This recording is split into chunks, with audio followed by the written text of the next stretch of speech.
Hi sir, నమస్తే. Hi. So కొత్తగా ఈరోజు రావణాసుర మూవీ రిలీజ్ అయింది, మనం చూసాం మూవీ. సో మీకు ఎలా అనిపించింది మూవీ? విషయాలు ఏంటి? ఫస్ట్ కథలోకి వెళ్దాం. స్పాయిలర్ అలర్ట్ కాదు ఇది, నేను చెప్పాలనుకున్నా. అసలు విషయం ఏంటంటే ఇదేం స్పాయిలర్ అలర్ట్ కాదు. ఐ హ్యావ్ టు టాక్ ఈ సినిమా గురించి. మన ఫరియా అబ్దుల్లా ఉంది కదా, జాతిరత్న, ఆ అమ్మాయి దగ్గర అసిస్టెంట్గా రవితేజ జాయిన్ అవుతాడు. ఓకే. సో వాళ్ళ ఏవో కేసులు డీల్ చేసుకుంటుంటే అనుకోకుండా మేఘ ఆకాష్ వాళ్ళ తండ్రి ఏదో మర్డర్ కేసు లాంటిది తీసుకొస్తుంది. దాన్ని ఛేదించే విషయంలో వీళ్ళకి ఇంకా చాలా చాలా కొత్త కొత్త విషయాలు తెలుస్తాయి. అలా ఈ కథ సాగుద్ది. అంతే, ఇంత నుంచి నేను ఇంక కథ గురించి మాట్లాడదలుచుకోలేదు. ఎందుకంటే స్టోరీలో ప్రతీది పాయింట్ పిన్ టు పిన్ అసలు చెప్పలేము, ఆ రేంజ్లో ఉంటుంది. అండ్ ఇంతకుముందు కూడా దీని మీద చాలా ఇవి వచ్చాయి. ఇది విన్సిడా లాంటిది కదా, దాని లాంటిది కదా, దీని లాంటిది కదా, ఏదో మాస్క్లు వేసుకొని తీసే ఈ రకం కదా, ఆ రకం కదా అని చెప్పి 190 వచ్చాయి. కానీ అప్పటికి డైరెక్టర్ ఏమన్నాడంటే ఎన్ని వచ్చినా పర్లేదండి, మీరు మాత్రం ఆ సినిమాలన్నీ చూశాకే ఈ సినిమా చూడండి, మీకు అసలు విషయం తెలుసుద్దని అంత కాన్ఫిడెంట్గా సుధీర్ వర్మ చెప్పాడు. సరే, అందరూ కూడా ఆల్మోస్ట్ ఆ సినిమాలు చూసే వచ్చి ఉంటారని నేను అనుకున్నాను. కానీ థియేటర్లో చెప్పాలంటే నిజంగా ఒక రవితేజ సినిమా ధమాకా తర్వాత అండ్ నెక్స్ట్ మన వాళ్ళు తిరివేరే తర్వాత ఇంకా ఇప్పుడు నెక్స్ట్ సినిమా అన్నప్పుడు ఎలా ఉంటుంది? అసలు రవితేజ సినిమా అంటేనే ఎలా ఉంటుంది? జనాలు అందరూ పేపర్లు, సంచుల నిండా పేపర్లు తెచ్చుకొని ఎగిరేసి సగం సినిమా కనిపిస్తే సగం పేపర్లు కనిపిస్తాయి మనకి, ఆ రేంజ్లో ఉంటుంది. కానీ ఇక్కడ ఎట్లుంది తెలుసా, సంచులు తెచ్చుకున్నారు, కాకపోతే pin drop silence. First starting Ravi Teja కనిపించినప్పుడు కానివ్వండి, టైటిల్ పడ్డప్పుడు ఆ గోల ఆల్రెడీ ఉంటుంది. 10 నిమిషాల తర్వాత అందరు ఇంతే, అసలు గోల లేదు, ఏం లేదు. అండ్ నెక్స్ట్ మొబైల్స్ చూసే వాళ్ళు కూడా మొబైల్స్ చూడట్లా, ఫోన్లు వచ్చినా సైలెంట్లు చేస్తున్నాడు. ఎక్కడ కూడా థియేటర్లో మనకి ఆ ఫోన్ స్క్రీన్ లైట్ కూడా కనబడదు. ఇంతే, అంటే ఇట్లా అతుక్కుపోయారు. ఇంత డీసెంట్గా, అంటే ఐ మీన్ రవితేజ నుంచి ఒక సినిమా ఎక్స్పెక్ట్ చేస్తున్నాము అంటే అసలు నిజంగా మాస్ ప్రేక్షకులకి ఆల్రెడీ మాస్ మహారాజా అని పేరు వచ్చింది.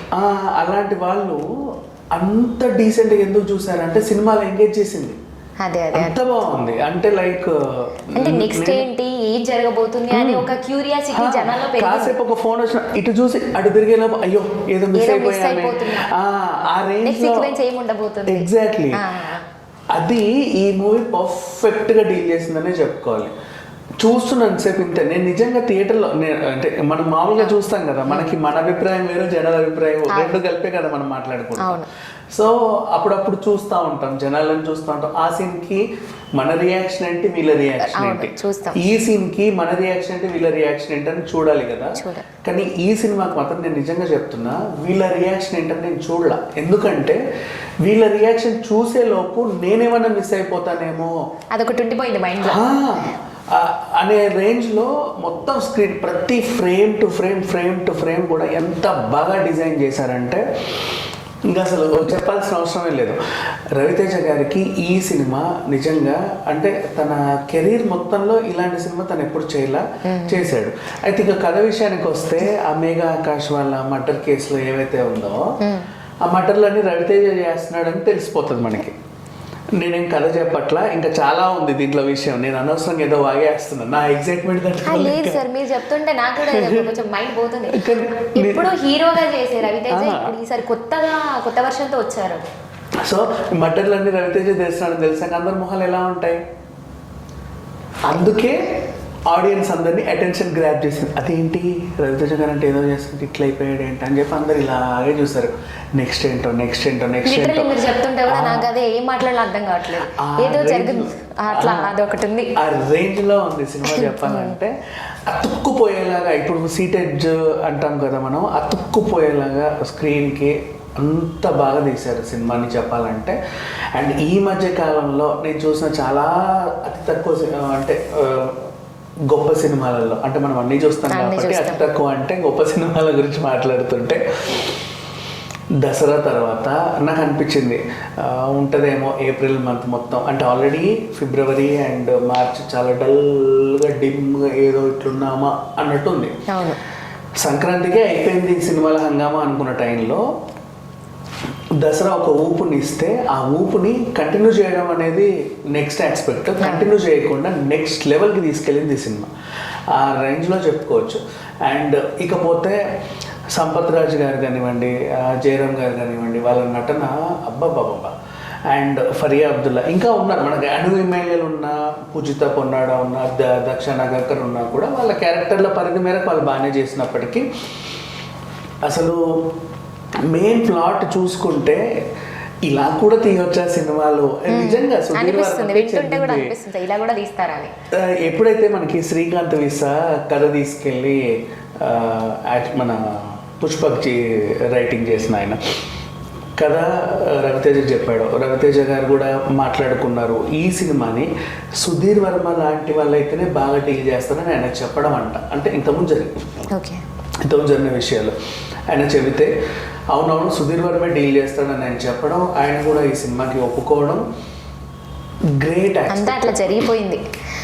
అసలు ఏ పాయింట్ గురించి అంటే ఎక్కువ మాట్లాడితే ఎక్కడ మనం అంటే మొత్తం సస్పెన్స్ సినిమా ఇది, మనం పొరపాటు టంగ్ స్లిప్ అయినా సినిమా ఇమేజ్ ఎక్కడ డ్యామేజ్ అవుతుందని నేను చాలా జాగ్రత్త పడుతున్నా, కానీ నా వల్ల అవ్వట్లా.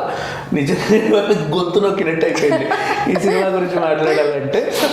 ఎంత బాగుందంటే అంత బాగుంది.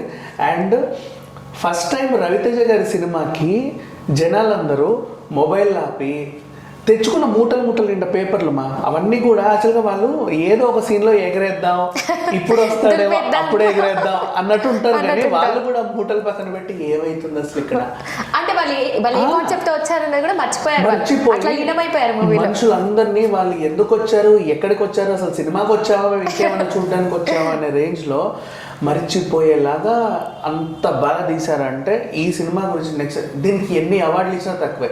అండ్ ఈ మాట నేను ఆల్రెడీ బలగంకి చెప్పా, దసరాకి చెప్పా, రంగమార్తాండకి చెప్పా, దీనికి చెప్పాల్సి వస్తుందంటే ఇప్పుడు నాకు అనిపిస్తుంది ఈ సంవత్సరం ఫస్ట్ హాఫ్ ఇంకా అవ్వకముందే ఇన్ని సినిమాలు వస్తే నిజంగా చెప్పాలంటే ఈ అవార్డులు ఇచ్చే వాళ్ళు కూడా మేము దేనికి ఇవ్వాలా, ఎవరికి ఉత్తమ నటుడు ఇవ్వాలా అనుకుంటాను. నాకు తెలిసి ఈ సంవత్సరం ఉత్తమ నటుడిగా అందరికీ అవార్డులు వచ్చేసాయి అనుకో. అవును సార్, ఇప్పుడు నడుస్తున్న మూవీస్ అన్నీ కూడా హిట్సే కొడుతున్నాయి. అంటే లైక్ ఒకటి ఎమోషనల్ గా కానీ, ఒకటి లవ్ ఎమోషన్, ఒక్కొక్క దాంట్లో ఒక్కొక్క కాన్సెప్ట్, ఒక్కొక్క దాంట్లో ఇప్పుడు ఈరోజు వచ్చిన రావణాసుర ఇదైతే చాలా డిఫరెంట్ అనిపిస్తుంది సార్. అసలు వినడానికి రావణాసుర అని ఒక్కొక్క పేరు ఎందుకు వచ్చింది, కాన్సెప్ట్ అసలు ఇది చాలా డిఫరెంట్ ఉంది అసలు హీరోగా చేసి. అంటే ఒక రావణుడి కూడా ఇంత హీరోయిన్ గా చూపించడం అంటే మనం పురాణాల్లో చూసాం. ఇంకా చెప్పాలంటే పురాణాల గురించి ఎందుకు టాపిక్ వచ్చిందంటే యాక్చువల్ పురాణాలకి దీనికి సంబంధం లేదు, but I want to tell. మనకి రావణాసురుడు మన ఆస్పెక్ట్లో రాముడిని హీరోగా, రావణాసురుడిని విలన్ గా చూపించారు. ఇప్పుడు మన పురాణాలను అవే చెప్తున్నాం. కానీ శ్రీలంకన్ ప్రజలకు మాత్రం రావణాసురుడు అంటే గొప్ప దేవుడు, చాలా గొప్ప దేవుడు వాళ్ళకి, వాళ్ళ దేవుడు. వాళ్ళు మన రావణ దహనాన్ని కూడా వాళ్ళు యాక్సెప్ట్ చేయరు చెప్పాలంటే. ఇంకేంటంటే ఇంకా ఇంట్రెస్టింగ్, మొన్న దసరా సినిమాలో కూడా రావణ దహనం ఉంది. అండ్ వాళ్ళిద్దరూ కలిసి ధరణి క్యారెక్టర్, రావణాసుర క్యారెక్టర్ రెండు కలిసి మూవీని ప్రమోట్ చేసుకునే వీడియోలు కూడా మనం చాలా చూసాం. కానీ అసలు అనిపించింది ఇంత గొప్ప సినిమా. నేను నిజంగా చెప్పాలంటే ఈ సంవత్సరంలో నాకు ఆల్రెడీ బల్గము, దసరా ఇవన్నీ నచ్చాయిలే. రంగమార్తాండ అంటే ఇక నాకు ఒక లైఫ్ అసలు ఎక్స్పెక్ట్ చేయని రేంజ్ కి వెళ్ళిపోయింది అసలు. అవును ఎమోషన్స్ అని బాగా కనెక్ట్ అయ్యాయి. రంగమార్తాండ అంటే ఇక నేను అనుకున్నా ఇది ఆస్కార్ రేంజ్ సినిమా, ఇది దానికి నేను రివ్యూ ఇవ్వడానికి కూడా సరిపోను, నేను నా లెవెల్ అది అనుకున్నా.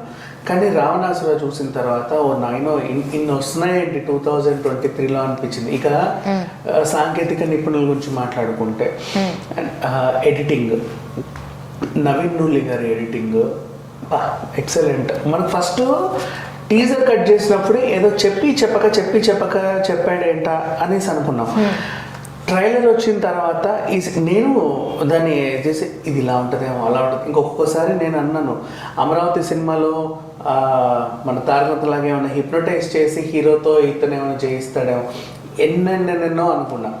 కానీ ఇది అంతా డిఫరెంట్. అండ్ మళ్ళీ మొన్న ఇది విన్సీడా లాంటి సినిమా, ఆ సినిమా అంటే మనం చూసిన సినిమాలో అయినా మళ్ళీ మళ్ళీ చూసా, అవును ఇలా ఉంటుందేమో అలా ఉంటుందేమో అని. నేను కూడా దానికి అతీతమే. ఓకే సార్, ఇంకో క్వశ్చన్. ఈ రావణాసుర మూవీ గురించి ఇంత చెప్పారు, సో ఇది మళ్ళీ మళ్ళీ మళ్ళీ రిపీట్ చేస్తూ చూసే మూవీ అంటారా? ఒక్క నిమిషంలో మాత్రం అంటే మళ్ళీ మళ్ళీ చూడొచ్చు, లైక్ చూడొచ్చు, మళ్ళీ మళ్ళీ చూడొచ్చా? 100% చూడొచ్చు. ఎందుకంటే ఫస్ట్ ఆఫ్ అంతా బోర్ కొట్టదు అంటే లేదు, స్వామినారాయణ ఎలా తీసుకొచ్చాడో అలాగే ఫస్ట్ ఆఫ్ అంతా ఎంటర్టైన్మెంట్ జోన్ లోనే సాగింది, చూడొచ్చు. కానీ suspense, main suspense, interval bank లో ఒక పెద్ద సస్పెన్స్, ఇంకా క్లైమాక్స్ ఇక ఊహించాం. అట్లాంటి సస్పెన్స్లు కొంతమంది ఆడియన్స్ కి ఏంటంటే సస్పెన్స్ రివీల్ అయిపోయిన తర్వాత అబ్బా ఇది మళ్ళీ ఏంటా అనిపిస్తుంది. కానీ రావణాసురలో అలాంటిది ఏమీ లేదు, ఎన్నిసార్లు అయినా చూడవచ్చు సినిమాని. అండ్ చూసిన ప్రతిసారి ఆ సస్పెన్స్ మనం థ్రిల్ ఎంజాయ్ చేస్తానే ఉంటాం. ఇకపోతే ప్రొడక్షన్ వాల్యూస్ విషయానికి వస్తే అభిషేక్ నామా ఎక్సలెంట్గా కావాల్సినంత సరుకు దానికి ఇచ్చేసాడు. కథ విషయంలో శ్రీకాంత్ వీసా బాగానే పనిచేశాడు. మ్యూజిక్ విషయానికి వస్తే హర్షవర్ధన్ కానీ, రామేశ్వర్ కానీ, బీమ్స్ కానీ ముగ్గురు పనిచేశారు దీనికి. అసలు బీజిఎం అన్నీ కూడా నెక్స్ట్ లెవెల్, ఎక్సలెంట్.